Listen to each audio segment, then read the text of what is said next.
in aquellos valles. E Don Guanella era molto interessato a non far mancare appunto l'aiuto della fede. Valbregaglia se encuentra tradicionalmente animado de profundos sentimientos religiosos, y la antigua iglesia de San Gaudencio del siglo IX daba testimonio de la fuerte devoción al santo en todos los valles de la zona. Pero aquí fueron también muy fuertes las tensiones entre católicos y protestantes, que desembocaron en la destrucción de la misma iglesia en 1551. Cuando Don Guanella se establece en Vicosoprano, un centro a poca distancia de las ruinas del santuario ya reducido a escombros, hace edificar uno nuevo en el mismo estilo del que había sido destruido.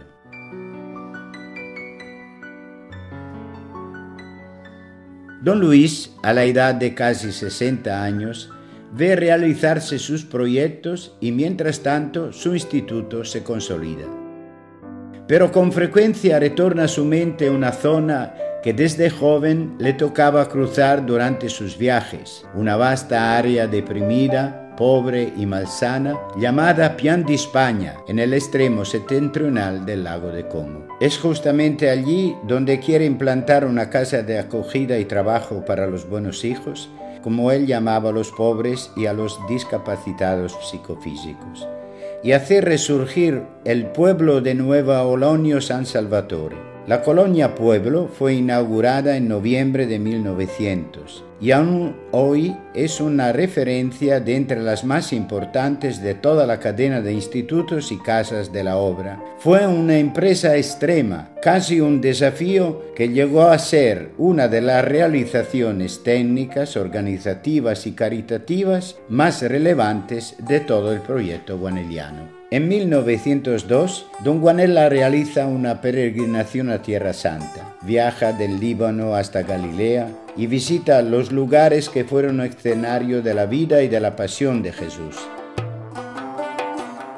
La impresión que recibe de este viaje es muy fuerte y estando en Jerusalén, ruega para que un día su obra pueda echar raíces también allí, en aquella tierra tan densa de signos y tan santa para la historia del cristianismo.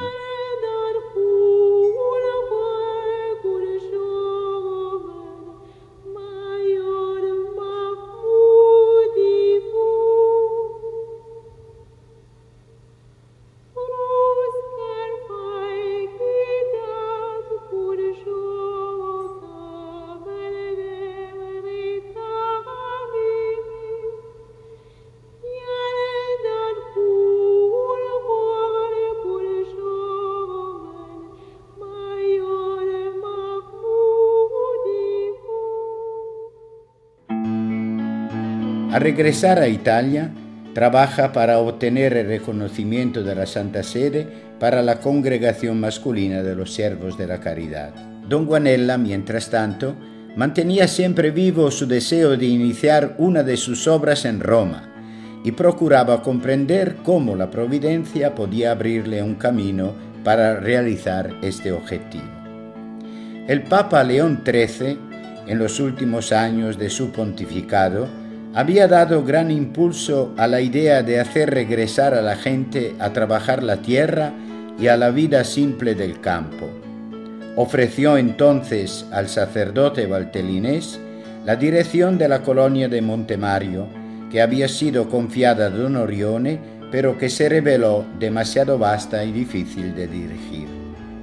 Fue el mismo Don Orione quien sugirió de confiarla a Don Guanella, y así en noviembre de 1903 los primeros Siervos de la Caridad entraron en la colonia de Montemario y asumieron su dirección.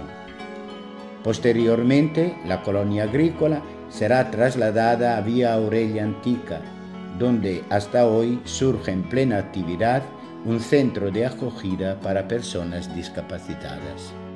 1908 es un año importante para don Guanella. Es el año en que emite con otros cohermanos la primera profesión religiosa. Además, inaugura el Instituto San Pío X para discapacitadas psíquicas junto a la Basílica de San Pancracio en Roma, cuya dirección fue confiada a las hermanas hijas de Santa Maria della Provvidenza. Nel giugno del 1905 don Guanella prese in esame questo conventino annesso alla Basilica di San Pancrazio sul Gianicolo come possibile sede per i suoi poveri. Il contratto d'acquisto venne firmato il 26 gennaio 1907 con l'approvazione di Papa Pio X, suo grande amico. Nel febbraio successivo le prime suore già entrarono in questo luogo, divenuto poi Casa San Pio X.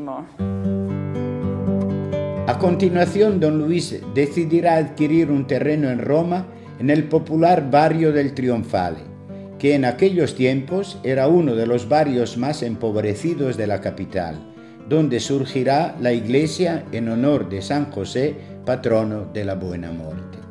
Ellis Island es una islita frente a Nueva York, a poca distancia de la Estatua de la Libertad.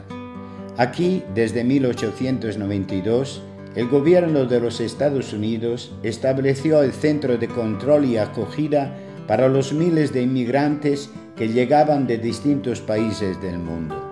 Llamada también Puerta de la Esperanza o Isla de las Lágrimas, Ellis Island verá llegar a millones de desesperados que escapaban del hambre y la miseria. En su mayor parte eran italianos que a menudo son más recibidos y humillados. Don Guanella escuchó hablar de su situación y piensa que su obra no puede desentenderse de aquel drama humano. Así, el 23 de diciembre de 1912, pocos días después de haber cumplido 70 años, don Luis llega a Nueva York y será el de los Estados Unidos, un viaje tan fatigoso como fundamental para don Guanella, que llevará consigo una carta autógrafa del Papa Pío X.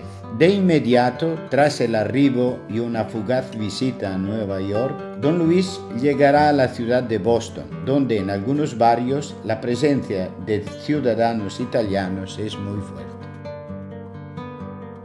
En Boston, más de 5.000 italianos están sin ayuda espiritual. Oh, qué providencial sería allí una fundación de nuestras hermanas.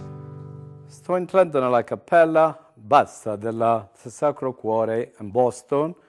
L'edificio era in possesso di una setta protestante fino al 1836 o 38 circa, e allora gli scalabriani l'hanno presa per tener cura degli immigrati italiani, che erano abbastanza numerosi a quel tempo.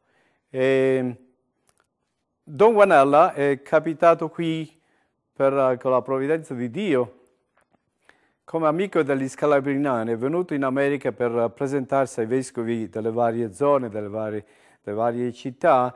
Ha pernottato in questo edificio molte notti, la maggior parte del tempo però l'ha speso visitando altre comunità italiane negli Stati Uniti. Ha celebrato messa qui, ha anche battezzato almeno 3 bambini qui. En todas partes, don Guanella es recibido con gran entusiasmo, acompañado por los padres calabrinianos que desde hace tiempo están presentes en los Estados Unidos. Puede así tomar mayor conciencia de las condiciones de vida de los más pobres. Alcanzará luego el estado de Maryland y en Baltimore celebrará la misa en la Catedral de los Santos Pedro y Pablo.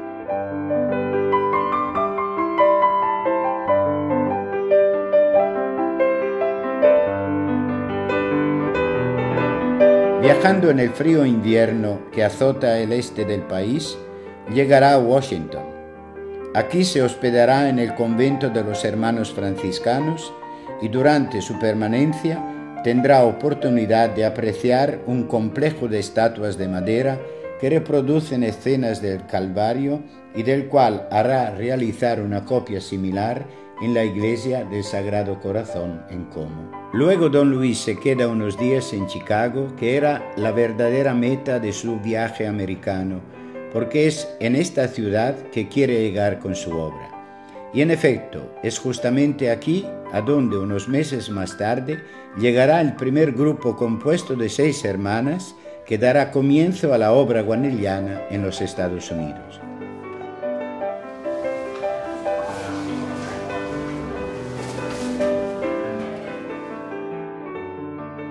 This cross and this bell were symbols of our early beginnings here on Austin Avenue.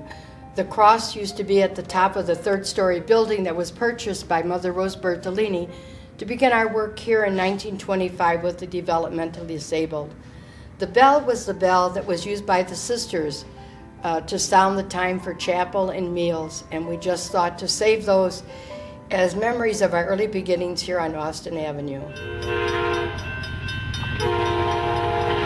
Tras varios encuentros en diversas ciudades americanas, es acompañado a visitar las grandes cataratas del Niágara, un espectáculo que lo emociona profundamente.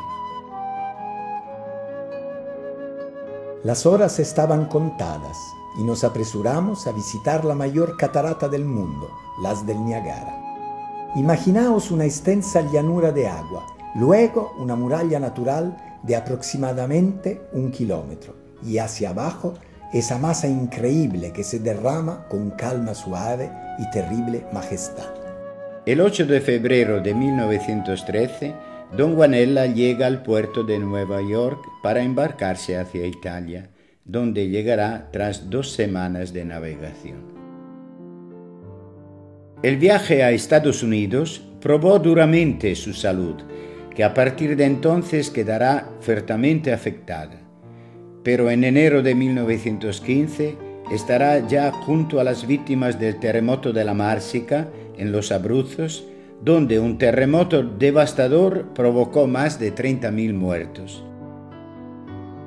En el verano, don Luis regresa a sus valles y a sus montañas, que siempre habían permanecido en su corazón, compañeras fieles y nunca olvidadas, en los tantos momentos de alegría y de sufrimiento, y sintiendo como un presagio que aquellos pasos suyos por los paisajes alpinos tan amados podrían ser los últimos, escribe un melancólico saludo a la Val Calanca, palabras que él formula ya como un adiós, no solo a ese valle, sino también a todos los lugares más amados de su infancia y de su vida. Adiós, Valle Calanca. Tú me hiciste disfrutar el silencio taciturno de tu estación estival y abriste mi mente para vislumbrar y admirar en ti la majestad de Dios, que manifiesta in montibus su sublimidad, su bondad, su providencia admirable.